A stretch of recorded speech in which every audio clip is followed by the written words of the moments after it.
جس آدمی کی میراث کو تقسیم کیا جائے اس وقت اس کی حالت کو دیکھا جائے کہ اس وقت کون کون سے وارث اس کے زندہ ہیں۔ انتقال کے فوراً بعد جو وہ مال چھوڑ کر کے گیا ہے، سب سے پہلا حکم اس کے وارثوں پر، جو اس کی اولاد ہے، اس کے رشتہ دار ہیں، اعزاء اقارب ہیں، اس کے مال سے کفن دفن کا انتظام کریں، قبر کا پٹاؤ کا انتظام کریں۔ یہ سب سے پہلا حکم ہے۔ ہاں اگر کوئی اپنی طرف سے پیشکش کرتا ہے، پٹاؤ کا انتظام کر دیتا ہے، میری طرف سے پٹاؤ ہے، میری طرف سے کفن ہے، کوئی بات نہیں، اس میں کوئی حرج نہیں ہے۔ لیکن اگر کوئی نہیں دیتا تو سب سے پہلا حق انسان کے اس دنیا سے رخصت ہونے کے بعد یہ ہوتا ہے اس کے پیسوں سے، اس کے مال جائیداد سے اس کا کفن خریدا جاوے، دفن کا انتظام کیا جاوے، قبر کا انتظام کیا جاوے، پٹاؤ کا انتظام کیا جاوے۔ اور دلی وغیرہ میں تو بہت سارے قبرستان ایسے ہیں جہاں قبر کی جگہ خرید کر کے ملتی ہے، لاکھوں لاکھ روپے کے اندر، جیسے مہندیان کا قبرستان ہے، نہیں جگہ مل رہی ہے، خرید کر کے جگہ ملتی ہے، اس کے پیسے سے جگہ خرید کر اس کے تدفین کا انتظام کیا جائے۔ نمبر 2، اس کے ذمے اگر کسی کا قرض ہے، لین دین ہے، اس کو ادا کرو۔ جب تک وہ ادا نہیں ہوتا وارثوں کے لیے حق نہیں ہے اس مال کو استعمال کریں، اس کو ادا کریں۔ اب ہم دیکھتے ہیں جنازوں میں جاتے ہیں، کوئی وارث کھڑا ہوتا ہے، بھائی کھڑا ہوتا ہے یا بیٹا کھڑا ہوتا ہے اور یہ اعلان کر دیں کہ ہمارے باپ کے ذمے، ہمارے مرحوم کے ذمے کسی کا حق ہو وہ ہم سے آ کر کے لے لے۔ لیکن زیادہ تر اس میں ایسا ہوتا ہے کہ لوگ فارملٹی کے لیے ایسا کرتے ہیں، لیکن جب حق ادا کرنے کا موقع آتا ہے اس وقت پیچھے ہٹ جاتے ہیں۔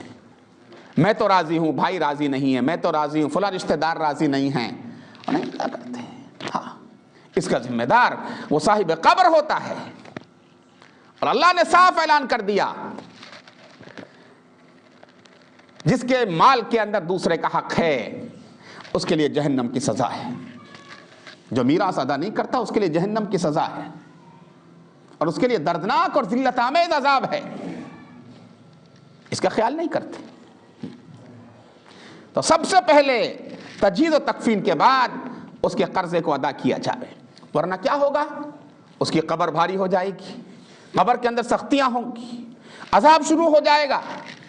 بہت سارے گناہوں میں سے ایک گناہ اس کے ذمہ یہ رہے گا کہ دوسروں کا حق اس کے اوپر ہوگا جو ادا نہیں کیا گیا اس کے مال سے۔ اس لیے مرنے والا باپ ہو، مرنے والا دادا ہو، مرنے والا بیٹا ہو اور کوئی رشتہ دار ہو، انتقال کے بعد اس کی تلاش میں لگ جاویں، ان کے ذمہ کسی کا حق تو نہیں ہے۔ مرنے والے کے ساتھ محبت اور ہمدردی اور خیر خواہی یہ ہے کہ معلومات کر کے، تحقیق کر کے جتنے بھی صاحب حق ہیں ان کا حق ادا کر دیا جائے اس کے مال سے۔ اس کی فکر کرنی چاہیے۔ نمبر 3، اگر اس نے وصیت کی ہے، اپنے مال میں سے وصیت کر گیا مرتے مرتے، مسجد کو دے دینا، مدرسے کو دے دینا، اتنی زمین دے دینا، اتنے پیسے دے دینا، غریبوں کو دے دینا، یتیموں کو دے دینا۔ ہمارے یہاں رواج کم ہیں، دوسرے علاقوں کے اندر ایسا ہوتا ہے۔ اس کی وصیت کو نافذ کیا جائے، اور وصیت صرف نافذ ہوگی مرنے والے کے تہائی مال میں۔ اس کے مال کے 3 حصے کر لیے جائیں گے۔ 30,000 ہیں، 3 حصے کر لیے جائیں گے، 10,000 میں اس کی وصیت کو نافذ کر دیا جائے گا، اور 20,000 وارثوں کے ہوں گے۔ 1/3 سے زیادہ کی وہ وصیت کرنے کا حقدار نہیں ہوتا۔ اللہ کے نبی صلی اللہ علیہ وسلم نے ارشاد فرمایا کہ اللہ کے راستے میں جو خرچ کرنا ہے، صدقہ کرنا ہے، وہ صحت مندی کے وقت کا ہے، جب تم تندرست ہو، اور اب تمہیں لگا کہ ہم بالکل موت کے قریب ہیں، مرض وفات کے اندر مبتلا ہو گئے، اور اب شاید اس بیماری سے نہیں نکل سکوں گا، اب جو خرچ کرنا اللہ کے راستے میں خرچ کر دو۔ تو اللہ کے نبی صلی اللہ علیہ وسلم نے فرمایا اب یہ پورا مال تمہارا نہیں ہے، اب اس کے اندر دوسروں کا حق ہو گیا۔ ابھی چاہے تمہاری آنکھیں بند نہیں ہوئی ہیں، تم بیمار ہو، آدمی سوچتا ہے بس اب تو میں جا رہا ہوں، اب کیا بچا ہے، اب پیسہ روپیہ زمین جائیداد اللہ کے راستے میں خرچ کر دوں۔ نبی علیہ الصلوۃ والسلام نے فرمایا نہیں، 1/3 سے زیادہ خرچ نہیں کر سکتے، 1/3 سے زیادہ کی وصیت نہیں کر سکتے۔ ایک آدمی مرتے وقت کہنے لگے میرے ذمے تو ہزاروں نماز ہیں، میرے ذمے اتنے روزے ہیں کئی سال کے اور میں نہیں رکھ سکا، میرے روزوں کا فدیہ ادا کر دیا جائے۔ تو وہ فدیہ بھی 1/3 مال کے اندر سے ہی ادا کر سکتے ہیں، اس سے زیادہ ادا نہیں کر سکتے۔ وارث اگر راضی ہو جائیں، جو بعد میں اس کے رشتہ دار صاحب حق ہیں وہ راضی ہو جائیں تو 1/3 سے زیادہ کے اندر بھی نافذ کر سکتے ہیں وصیت کو، اس سے زیادہ کے اندر نہیں۔ اور چوتھا حق جو مال کے اندر ہوتا ہے وہ ہے میراث کو تقسیم کرنا، سب رشتہ داروں کا، اس کا یہ ہے، اس کا یہ ہے، اس کا اتنا ہے، اس کا اتنا ہے، اس کا اتنا ہے، اور میراث ادا نہیں کرتے۔ ایسی محبت رہے گی، ابھی باپ کا انتقال ہوا ہے، ان چیزوں کا ذکر مت کرو۔ شریعت کہتی ہے نہیں، سوئی کی بھی تقسیم کر لو، ہاں، پہننے کا کپڑا ہے اس کی بھی تقسیم کر لو، ساپی ہے اس کی بھی تقسیم کر لو، جوتیاں ہیں اس کی بھی تقسیم کر لو، ورنہ پھر کیا ہوگا، جیسے جیسے وقت گزرے گا، 4 مہینہ 5 مہینہ سال، ایک دوسرے پر الزام لگانا شروع کر دیں گے، اس نے اس گھر پہ قبضہ کر لیا، اس نے اس زمین پر قبضہ کر لیا، اور یہ حق کو نہیں بٹاتا۔ بھائی کیا ہوگا، 2-4 آدمی جمع ہوں گے، برادری جمع ہوگی، پنچایت ہوگی اور ہمارا بٹوارا کرے گی۔ یہ کس کا نتیجہ ہے؟ وقت پر میراث تقسیم نہ کرنے کا۔ بدگمانیاں ہوتی ہیں، دشمنیاں ہو جاتی ہیں بھائیوں کے اندر، دوریاں پیدا ہو جاتی ہیں، خاندان والوں میں دوریاں پیدا ہو جاتی ہیں۔ یہ کس کے نتیجے میں؟ اللہ کے حکم کو پورا نہ کرنے کے نتیجے میں، میراث کے حکم پر عمل نہ کرنے کے نتیجے کے اندر۔ اور پھر اگر تقسیم بھی ہوتی ہے تو صرف بھائیوں میں تقسیم ہو جاتی ہے اور بہنوں کو چھوڑ دیا جاتا ہے، ان کا کوئی حق نہیں ہوتا۔ جبکہ مرنے والے کی جائیداد کے اندر، ترکے کے اندر جتنا حق بھائی کا ہے اس کے مقابلے میں آدھا حق بہن کا ہوتا ہے، جتنا حق بیٹے کا ہوتا ہے اس کا آدھا بیٹی کا ہوتا ہے۔ مثال کے طور پہ کسی کے 2 لڑکے اور 4 لڑکیاں ہیں تو اس کے 8 حصے کر لیں گے، اس میں سے 2 لڑکوں کو دے دیں گے اور 1 لڑکی کو دے دیں گے، اس طرح تقسیم کر دیا جائے گا۔ یہ فرض ہے، مسلمان اس کے اندر بہت کوتاہی کرتا ہے، بالکل رواج نہیں ہے اس کا، اور اپنی قبر کو آخرت کو بھاری کرتا ہے، اس کا حساب دینا مشکل ہو جائے گا۔ پورا معاشرہ اس کے اندر لت پت ہے، کھائے چلے جا رہے ہیں، اولاد کو کھلا رہے ہیں، بتاؤ پھر دینداری کیسے آ جائے گی، برکتیں کیسے آ جائیں گی، سکون کیسے پیدا ہو جائے گا؟ نہیں ہو سکتا۔ یہ اللہ کا فرمان ہے، نبی کریم صلی اللہ علیہ وسلم نے تفصیلات بیان فرمائی ہیں میراث کی۔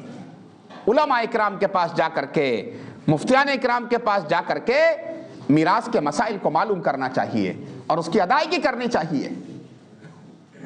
اس لیے میں گزارش کرتا ہوں اللہ رب العزت ہمیں اسلام کے جتنے احکام ہیں، فرائض ہیں، ان کو جان کر کے، ان کا علم حاصل کر کے اس کے مطابق زندگی گزارنے کی، ان پر عمل کرنے کی توفیق عطا فرمائیں۔ وآخر دعوانا ان الحمد للہ رب العالمین۔